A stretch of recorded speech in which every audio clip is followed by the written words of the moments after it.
오늘 말씀의 제목은 나를 변화시키는 부활의 능력입니다. 범이 오는 길목에서 우리는 부활의 영광을 느낄 수가 있습니다. 겨우내 얼어붙었던 땅들이 풀려지면서 새싹이 올라와요. 씨앗이 발화를 하고 싹을 틔웁니다. 말랐던 나뭇가지에서 새순이 올라와요. 아주 생명력이 강렬하게 느껴지지 않습니까? 부활의 능력은 이렇게 우리에게 새로운 생명과 새로운 능력으로 또 변화의 능력으로 우리에게 다가오는 것이죠. 씨앗이 발화하고 말랐던 나뭇가지에 새싹이 돋는 데는 강렬한 에너지가 필요해요. 큰 힘이 있어야 됩니다. 우연히 이렇게 이루어지는 게 아니에요. 우연히 얼었던 땅이 녹고 우연히 그곳에서 새싹이 올라오는 게 아니라 강렬한 힘에 의해서 싹이 발화를 시작하고 그곳에서 새싹이 올라온다는 거예요. 어떤 힘으로 싹이 올라올까요? 여러분, 일단은 태양열이잖아요. 햇볕이 쫙 비추면은 온 대지가 따뜻해집니다. 이 따뜻함이 능력이에요. 이 따뜻함으로 인해서 땅이 부드러워지고 그 부드러운 땅에서 새싹이 올라옵니다. 따뜻함은 그래서 능력이에요. 여러분, 우리에게도 이 따뜻함이 필요하죠. 따뜻함이 뭡니까? 사랑입니다. 사랑하면 거친 사람도 부드러워져요. 그리고 그곳에서 생명이 약동하기 시작하고 생명작용이 이루어지기 시작하는 거죠. 예수님께서 죽으셨어요. 십자가에 못 박혀서 완전히 죽으셨어요. 그런데 죽으셨던 예수님을 다시 살아나게 만들었던 것은 하나님의 사랑의 힘입니다. 하나님의 사랑이 그곳에 부어졌을 때 죽었던 예수님께서 다시 살아나셨고 부활하셨어요. 다시 살아나는 거에는 엄청난 힘이 필요한 거예요.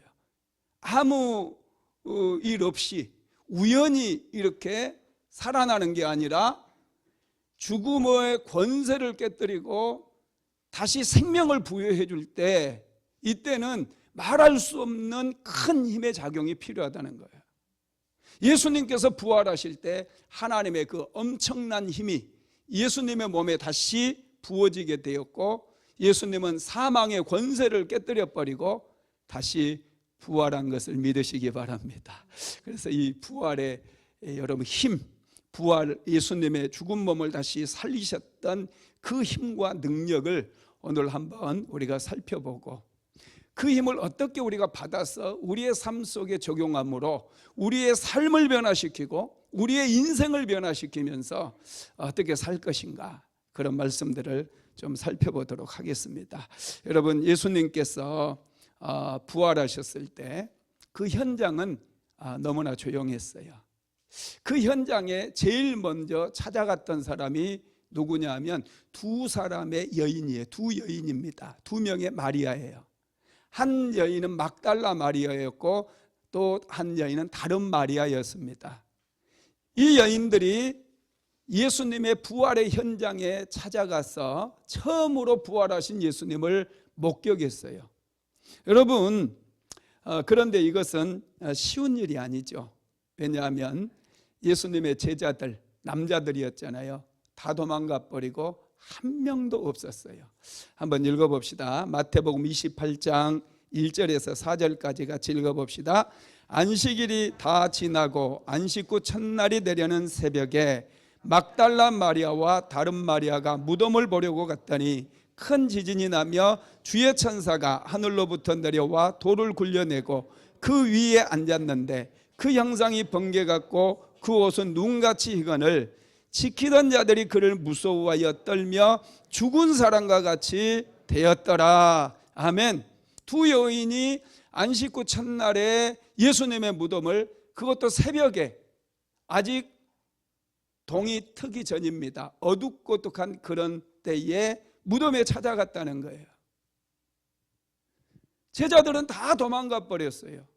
그런데 두 여인이 예수님의 무덤에 찾아갔어요. 여러분, 무엇이 이 여인들로 하여금 예수님의 무덤에 찾아가게 했을까요? 도대체 이 여인들에게 무엇이 있었기에 예수님의 무덤, 아직 동이 트기 전이에요.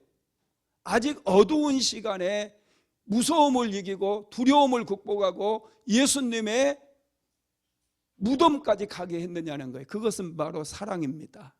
사랑하면 두려움이 사라져요. 사랑하면 용기가 생깁니다. 사랑하면 새벽이 아니라 밤중에라도 사랑하는 사람에게 갈 수 있다라는 사실이죠. 제자들은 다 도망가 버렸어요. 그렇지만은 예수님을 정말로 사랑했던 두 여인은 예수님의 무덤에 찾아가게 됩니다. 사랑은 우리에게 용기를 줍니다. 사랑하면 여러분 용기를 얻어요. 자녀들을 사랑하면 자녀들이 용기를 얻어요. 남편이 아내를 사랑하고 아내가 남편을 사랑하잖아요.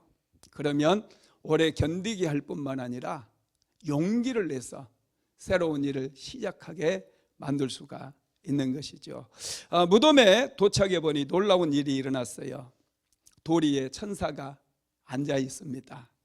그리고 이 천사들이 두 여인에게 예수님의 부활 소식을 전해줍니다. 한번 읽어봅시다. 마태복음 28장 5절에서 6절입니다.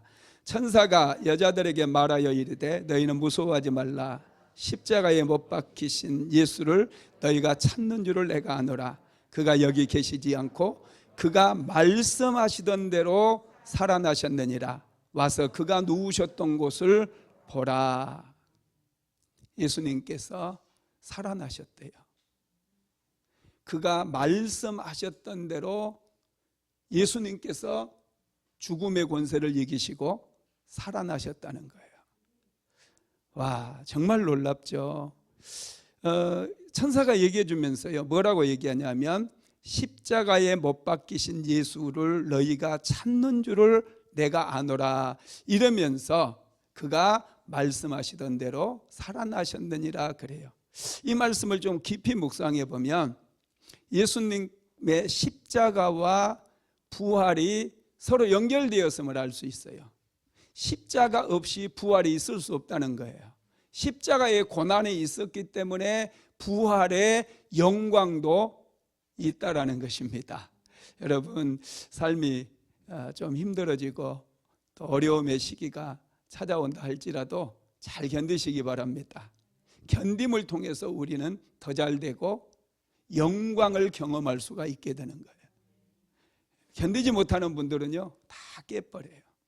다 갈라지고 깨버리고 흩어버립니다.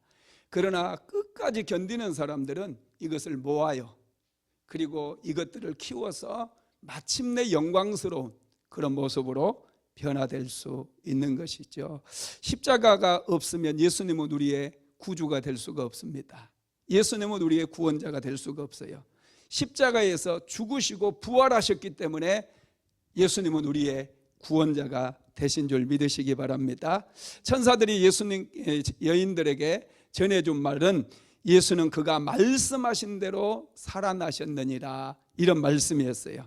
이때 두 여인이 굉장한 신비로운 감정을 경험하게 됩니다. 어떤 감정을 경험하느냐 하면 이들이 아주 무서움을 느끼면서 크게 기뻐해요. 한번 읽어봅시다. 마태복음 28장 8절에서 9절입니다.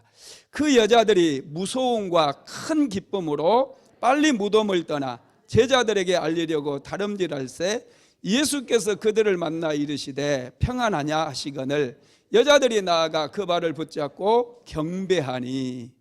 여러분, 신비하지 않습니까? 무서운데 기쁘다는 거예요. 너무너무 두려워요. 그런데 이 여인들 안에 이 두려움과 함께 무서움과 함께 큰 기쁨이 넘치게 되었어요. 예수님의 부활을 접했을 때 우리 역시도 여러분 이런 감정에 사로잡힐 수 있어요. 아니 어떻게 하면서도 좀 두려운 마음이 생길 수 있지 않습니까? 이 여인들은 이 두려움을 극복하고 예수님을 사랑했기 때문에 예수님의 무덤에 찾아갔다가 예수님의 부활을 처음으로 부활 소식을 듣게 됩니다. 그리고 신비한 감정을 느끼게 되는데 그게 무서움과 큰 기쁨이었다는 사실이죠. 천사가 예수님께서 살아나셨다 그러면서 이 소식을 제자들에게 알려라 했을 때 이 여인들은 예수님의 부활 소식을 크게 기뻐하면서 제자들에게 이 소식을 알리기 위해서 제자들을 향해서 이제 뛰어가게 되는 것이죠. 그런데 그 도중에 예수님께서 찾아오셔요. 부활하신 예수님께서 이 두 여인을 찾아와 주시고 이 두 여인을 만나 주십니다. 한번 읽어봅시다. 마태복음 28장 10절 말씀입니다. 이에 예수께서 이르시되 무서워하지 말라. 가서 내 형제들에게 갈릴리로 가라 하라. 거기서 나를 보리라 하시니라. 부활하신 예수님을 처음으로 만난 사람이 바로 두 여인이었어요. 이 두 여인의 마음속에는 사랑하는 마음이 있었습니다. 예수님 만나고 싶은 분이 있으세요? 사랑하면 만날 수 있어요. 예수님의 음성을 듣고 싶죠? 사랑하십시오. 예수님을 정말 사랑해 보세요. 그러면 예수님의 음성이 들려져요. 사랑하면요 말 안 해도 들을 수 있어요. 사랑하는 아내가 지금 어떤 생각을 하고 있는지, 무엇을 힘들어하고 있는지 사랑하면 느낄 수 있습니다. 사랑하면 들리는 거예요. 사람이 귀로만 듣는 게 아닙니다. 오감으로 다 느끼고 듣는 거예요. 이런 그 영적으로 좀 열리게 되면 우리의 이런 오감도 더 많이 열립니다. 그래서 들을 수 있어야 돼요. 자녀들이 지금 무엇을 힘들어하는지, 무엇을 원하는지, 남편이 무엇을 원하는지 들을 수 있습니다. 사랑하지 않으니까 자기 필요한 것밖에 안 보여요. 남편이 자기를 몰라준다고 그래. 아내가 자기를 몰라준다고 그래요. 사랑하지 않으면 그렇습니다. 그런데 사랑하면 상대방의 신음소리까지 다 감지가 되는 것이죠. 여인은 예수님을 너무 사랑했어요. 그래서 그 안식구 첫날에 예수님의 무덤에 갔고 천사를 만났을 뿐만 아니라 예수님을 직접 만나서 예수님으로부터 음성을 듣습니다. 무서워하지 말래요. 이 여인들이 크게 무서워하면서 또 한편으로는 기뻐하면서 제자들을 향해 뛰어갔잖아요. 예수님은 이 여인들을 아셨어요. 그래서 이 여인들을 만나자마자 무서워하지 말라 이렇게 말씀을 하십니다. 두려움이 있습니까? 두려워하지 마십시오. 하나님께서 우리를 사랑하시는 줄 믿으시기를 바랍니다. 그래서 이 예수님께서는 제자들에게 이 여인들을 보내시면서 예수님의 부활 소식을 전하라고 말씀하시고 갈릴리로 가라고 그래요. 갈릴리에서 만나자는 거예요. 제자들은 예수님을 버렸어요. 예수님께 십자가에 못 박히실 때 다 도망가 버렸어요. 그런데 예수님께서는 제자들을 버리지 않아요. 끝까지 사랑하셔요. 하나님의 사랑은 우리를 버리지 않아요. 하나님의 사랑은 끝까지 우리를 사랑해 주셔요. 죽음보다도 강한 사랑이라고 성경은 말씀을 하고 있습니다. 예수님의 영광은 이렇게 여러분 예수님의 이 부활을 통해서 나타나게 되는데 그러면 예수님의 부활의 영광은 어떻게 나타났는지 한번 살펴봅시다. 첫째는 부활의 힘을 통해서 드러났어요. 사도 바울은 예수님의 고난과 부활을 경험하기를 간절히 소망한다고 빌립보서에서 말씀을 했거든요. 한번 읽어봅시다. 빌립보서 3장 10절에서 11절입니다. 내가 그리스도와 그 부활의 권능과 그 고난의 참여함을 알고자 하여 그의 죽으심을 본받아 어떻게 해서든지 죽은 자 가운데서 부활에 이르려 하노니. 아멘. 바울은 예수 그리스도의 십자가의 고난과 예수 그리스도의 부활의 권능을 맛보고 싶었어요. 도대체 어떤 능력이기에 그 십자가의 고난을 견디게 했고 어떻게 예수님의 이 죽은 몸을 살리게 했는가. 그 강력한 힘과 맞닥뜨리고 싶었습니다. 그 힘을 한번 경험해 보고 싶었어요. 그래서 그리스도의 죽음을 본받아서 어떻게 해서든지 죽은 자 가운데 내가 부활에 이르려 하노니 이렇게 고백을 하고 있습니다. 바울은 참 놀라워요. 어떻게 그런 생각을 하는지, 부활의 능력을 어떻게 경험하고 하겠다고 했는지. 여러분, 저와 여러분도 부활의 능력을 경험할 수 있어요. 성경에 보면은 이게 말씀으로 기록이 되어 있기 때문에 부활의 이 능력을 경험하게 되면 우리가 변화가 이루어져요. 우리의 삶이 변화되고 환경이 변화되고 인생이 변화되는 그런 놀라운 축복을 누리게 됩니다. 그러면은 예수님을 변화시킨 그 부활의 능력을 성경에서 무엇이라고 말하고 있는지 한번 우리가 찾아봅시다. 첫째가 말씀의 능력이라는 거예요. 고린도전서 15장 3절로 4절 읽어봅시다.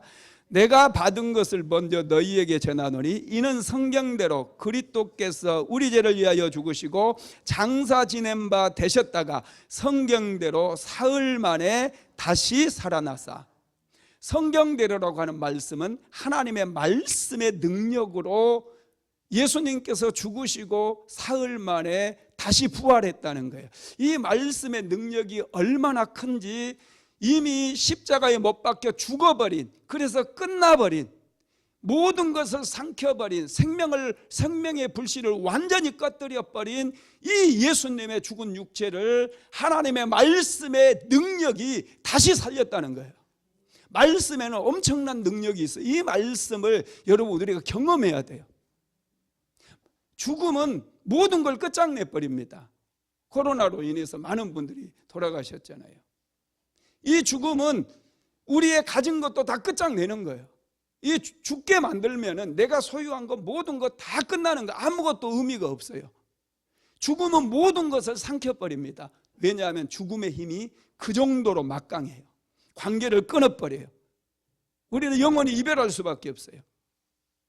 그럼에도 그렇게 강력한 힘이 바로 죽음의 힘인데, 이 죽음을 이기고 이 죽음에서 다시 부활하게 만드는 그 힘이 하나님의 말씀으로 인하여 나타난다는 거예요.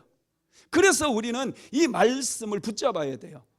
여러분들의 삶을 변화시키기를 원하고, 또 내 가정을 변화시키기 원하고, 자녀들을 변화시키기 원하고, 내 인생이 뭔가 획기적으로 변화되기를 간절히 소망하시는 분들이 있다면 이 말씀의 능력을 붙잡아야 된다는 거예요. 말씀의 능력을 붙잡는 순간 우리 인생 속에 놀라운 변화의 역사들이 일어나는 거예요. 오늘 우리가 읽은 본문 5절 6절 말씀에서도 그리스도께서 말씀하신 대로 다시 살아나셨다고 그렇게 말씀하고 있어요. 우연히 죽음에서 부활한 게 아니에요. 우연히 소생한 게 아니라 하나님의 말씀의 그 능력이, 강력한 힘이 있어서 이 말씀이 죽은 예수 그리스도를 다시 살리셨다는 거예요. 믿게 되기를 주님의 이름으로 축원합니다. 하나님의 말씀은 이렇게 능력이 있는데, 히브리서 4장 12절 한번 읽어볼까요? 하나님의 말씀은 살아있고 활력이 있어 좌우의 날선 어떤 검보다 예리하여 혼과 영과 및 관절과 골수를 찔러 쪼개기까지 하며 또 마음의 생각과 뜻을 판단하나니. 아멘. 하나님의 말씀이 힘이 있고 운동력이 있대요. 활력이 있대요. 주일날 그래서 막 피곤한 몸을 이끌고 교회에 나와서 하나님을 예배하고 하나님 말씀 듣잖아요. 힘이 생겨요, 안 생겨요? 와, 힘이 막 생겨요.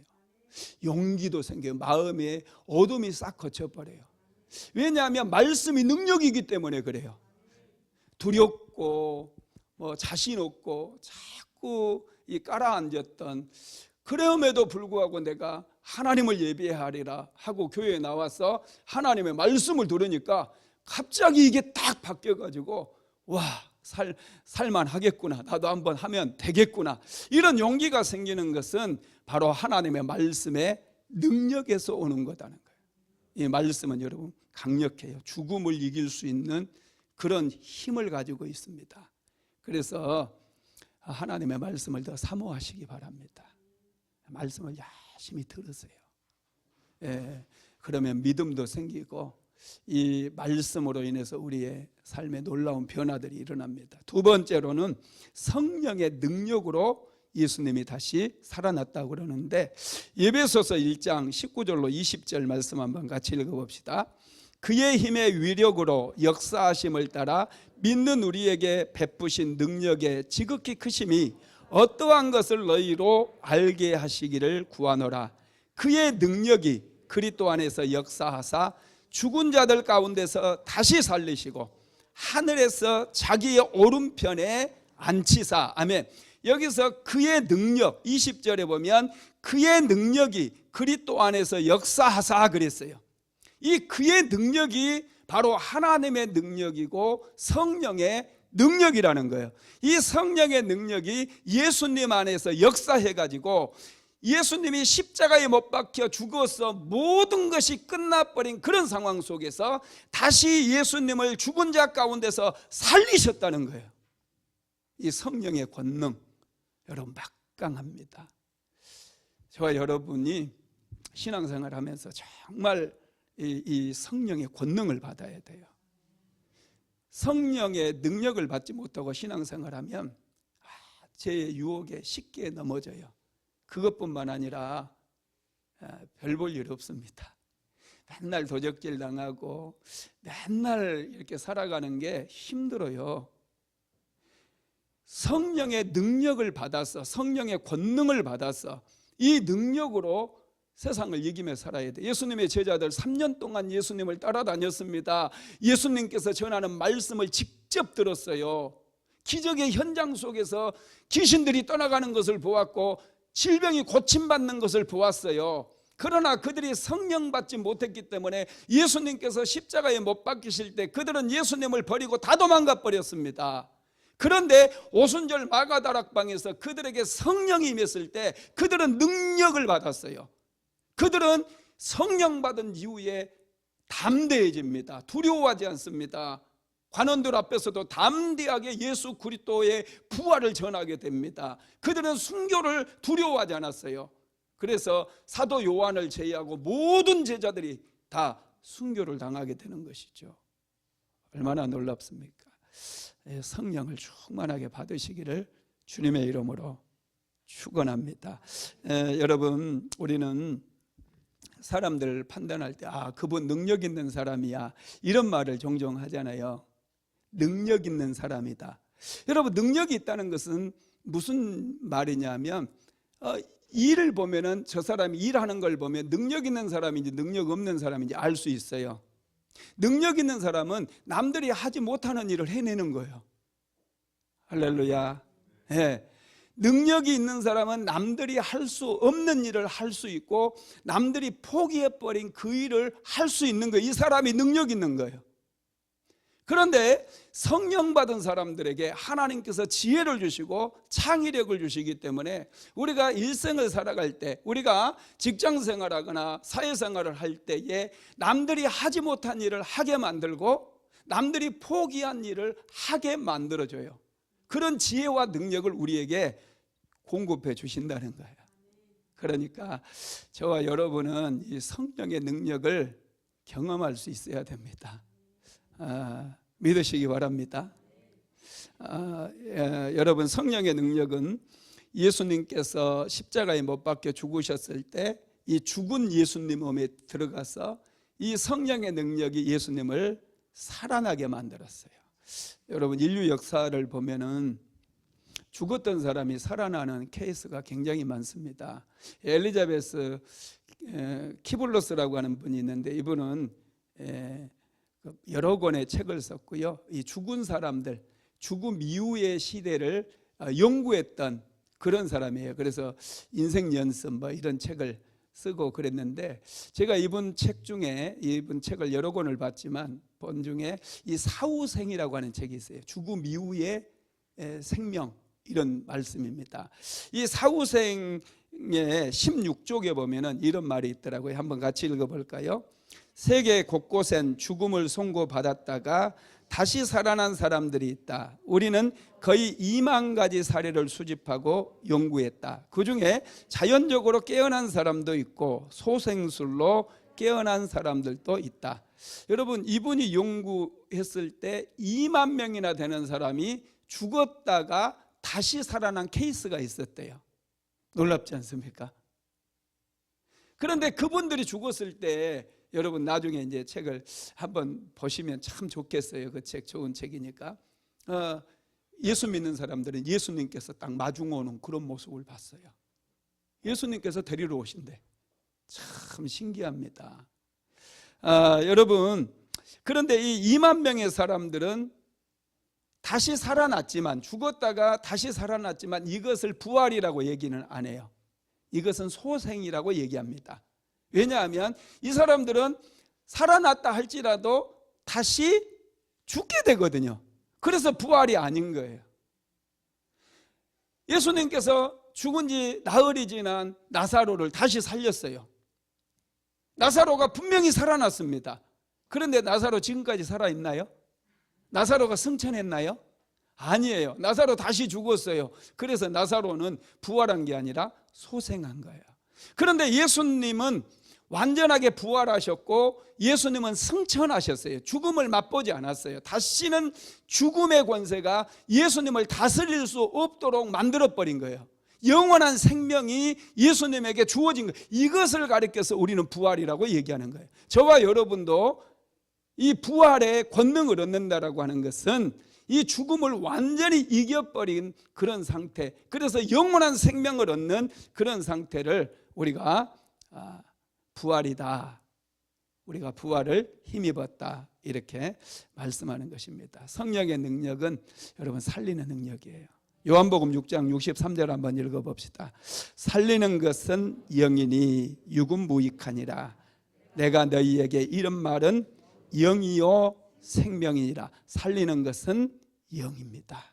특별히 성령의 능력은 살리는 능력이에요. 죄의 능력은 파기하고 무너뜨리고 죽이는 능력입니다. 그러나 성령의 능력은 살리는 능력이에요. 그래서 우리가 성령의 충만함을 입을 때 우리는 날마다 살아나는 역사가 일어나게 됨을 믿으시기 바랍니다. 세 번째로 부활의 능력은 믿음의 능력을 통해서 나타났어요. 히브리서 12장 2절 말씀 한번 같이 읽어봅시다.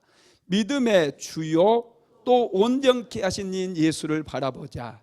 그는 그 앞에 있는 기쁨을 위하여 십자가를 참으사 부끄러움을 개의치 아니하시더니 하나님 보좌 우편에 앉으셨느니라. 아멘. 여기에 보니까 믿음의 주요 이런 말이 있어요. 믿음의 주라고 하는 뜻이 무엇일까요?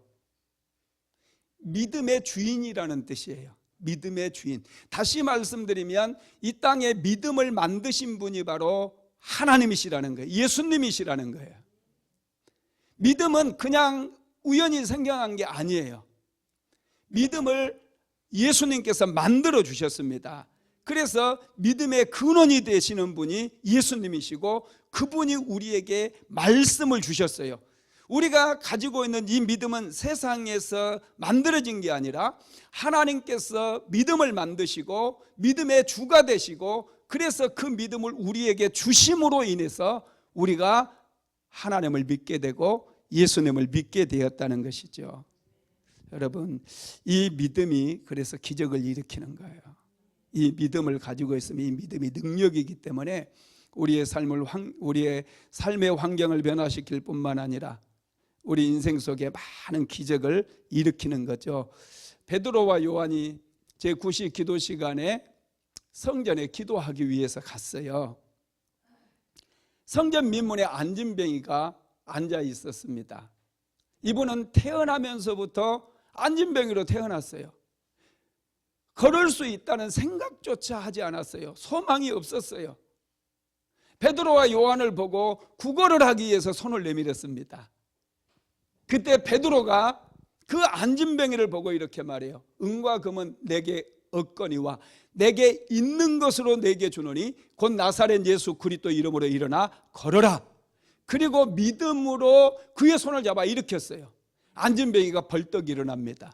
걷기도 하고 뛰기도 하면서 하나님을 찬양했어요. 이게 바로 믿은 사람들에게 하나님께서 주시는 힘이고 믿음의 권세고 믿음의 능력이라는 거예요.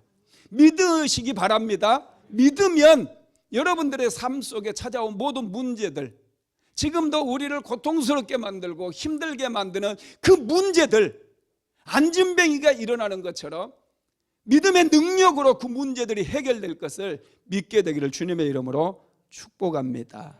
믿음은 죽음의 힘, 죽음의 권세를 이길 수 있도록 막강한 힘을 하나님께서 믿음 안에 숨겨 놓으셨어요.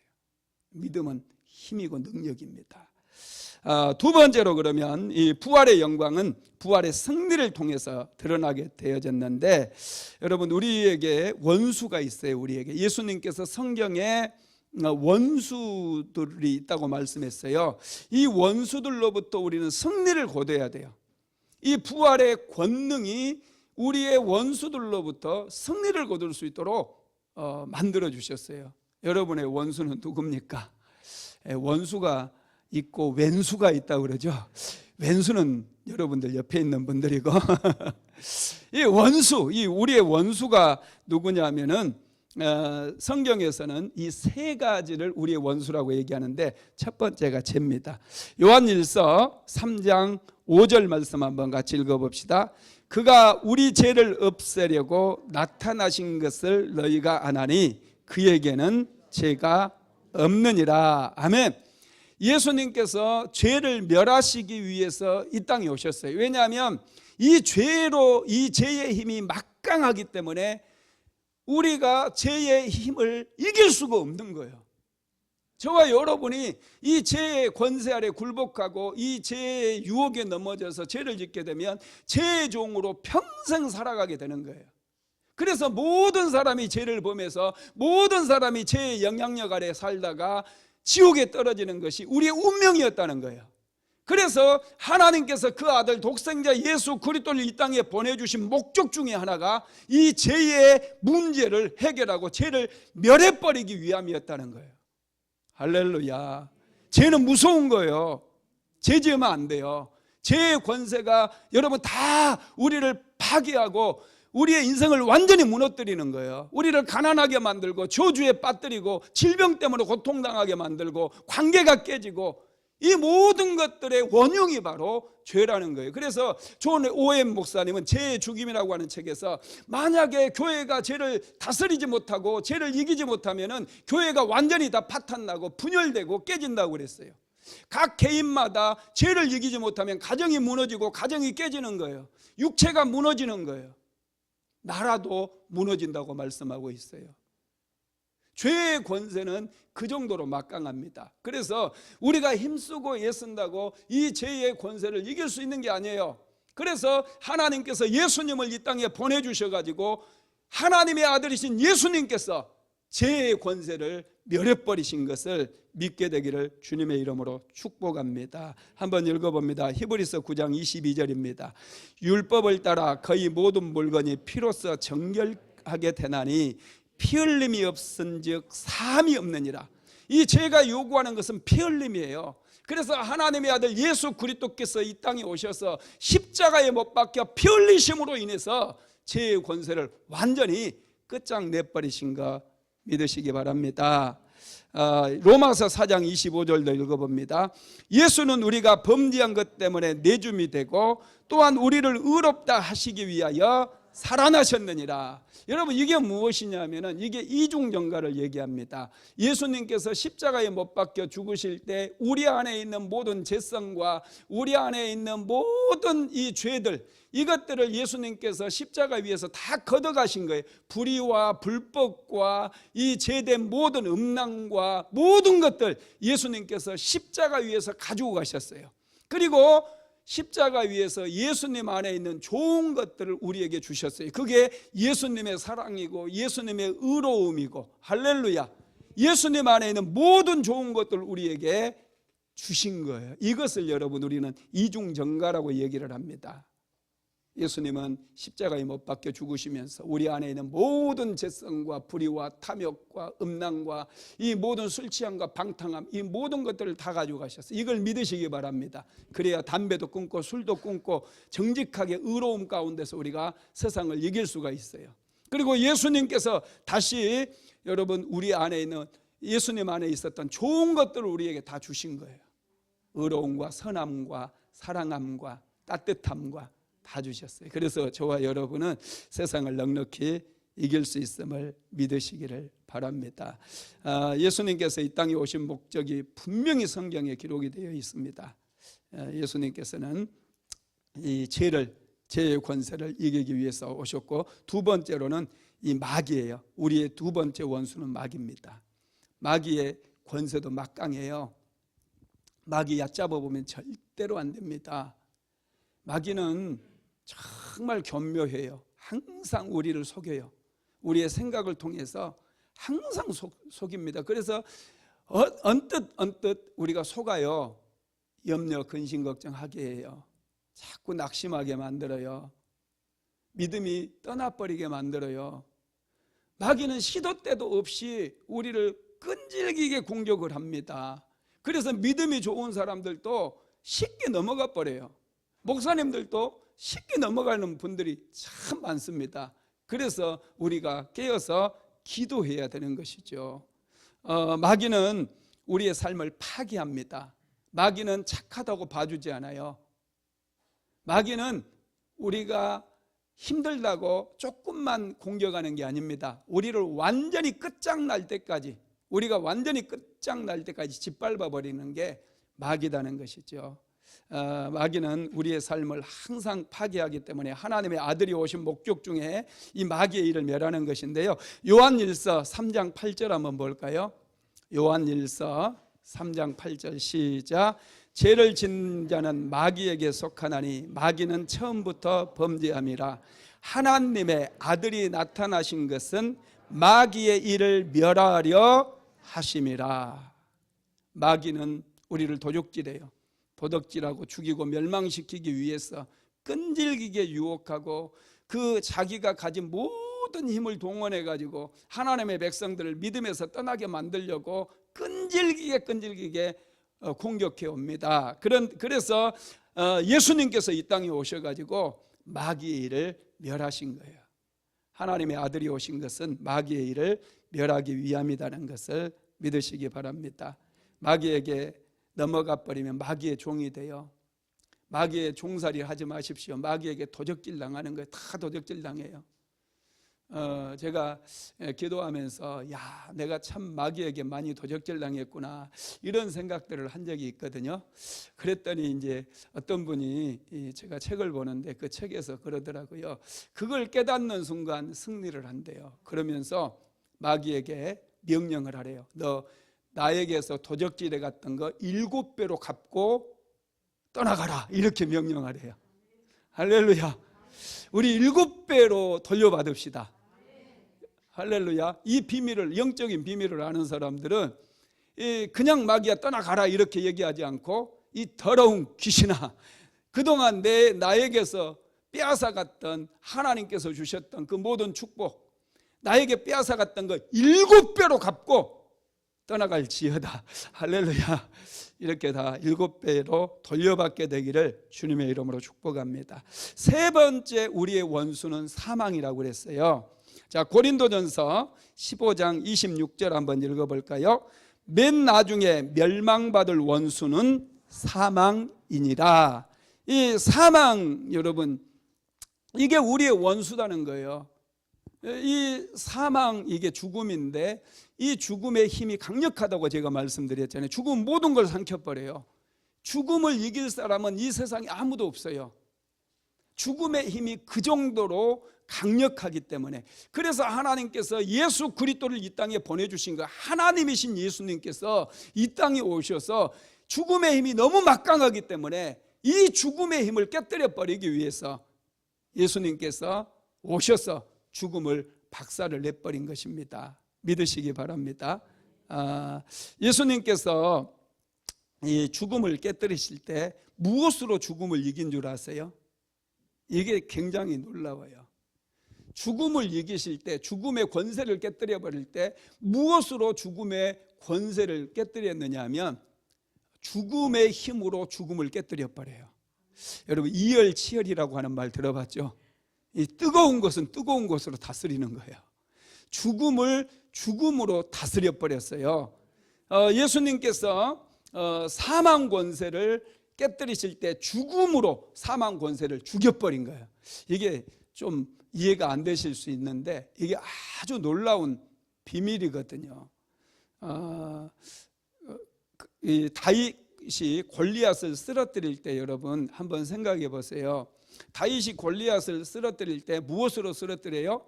물맷돌을 돌려서 던졌더니 골리앗이 물맷돌에 이마에 이제 물맷돌이 박히잖아요. 그래서 픽 쓰러졌어요. 쓰러지긴 했는데 골리앗이 죽었어요, 안 죽었어요?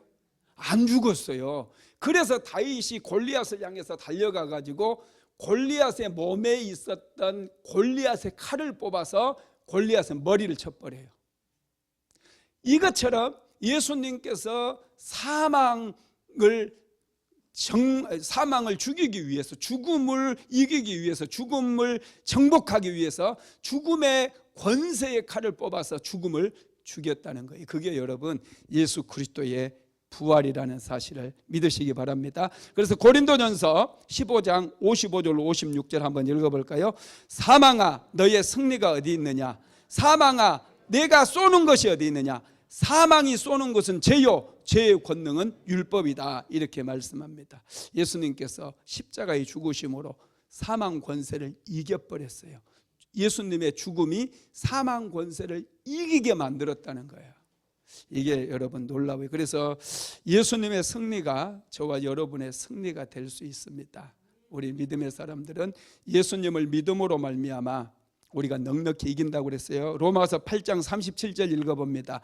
그러나 이 모든 일에 우리를 사랑하시는 이로 말미암아 우리가 넉넉히 이기느니라. 죽음까지도 우리는 넉넉히 이기고 승리할 수 있음을 믿으시기를 주님의 이름으로 축복합니다.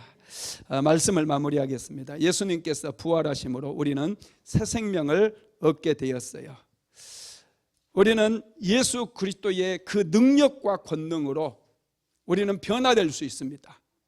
우리는 세상을 축복하고 세상을 변화시키는 그런 인생을 살아갈 수가 있게 되었다는 거예요. 여러분들의 가정이 변화되기를 원하십니까? 사업장이 축복받기를 원하십니까? 이 부활의 권능을 힘있게 되기를 주님의 이름으로 축복합니다.